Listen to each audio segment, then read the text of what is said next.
Il est 20h, voici le résultat de ce premier tour. En tête, La chute des partis traditionnels est la même affiche qu'en 2017. L'histoire se répète, à la différence près que les deux candidats qualifiés ont chacun totalisé plus de voix que lors de la précédente édition. Les deux candidats ont 2 semaines pour tenter de faire revenir vers les bureaux de vote les abstentionnistes, nombreux, et tous les autres. Je souhaite tendre la main à tous ceux qui veulent travailler pour la France. Je suis prêt à inventer quelque chose de nouveau pour rassembler les convictions et les sensibilités diverses afin de bâtir avec eux une action commune au service de notre nation pour les années qui viennent. C'est notre devoir.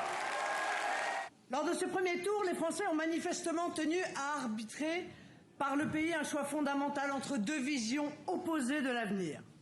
Soit la division, l'injustice et le désordre imposés par Emmanuel Macron au profit de quelques-uns, soit le rassemblement des Français autour de la justice sociale et de la protection garantie par un cadre fraternel autour de l'idée millénaire de nation et de peuple. Arrivé en 3e position avec 22% des voix, le leader de la France insoumise, sans appeler directement à voter Emmanuel Macron, a transmis une consigne de non-vote. Jamais nous ne perdrons notre confiance dans la démocratie. Donc, vous ne devez pas donner une voix à Madame Le Pen. Il ne faut pas donner une seule voix à Madame Le Pen. En 2017, la moitié des électeurs de la France insoumise avaient voté Macron au 2e tour. Seront-ils aussi nombreux cette fois-ci? Et quel report de voix pour Marine Le Pen?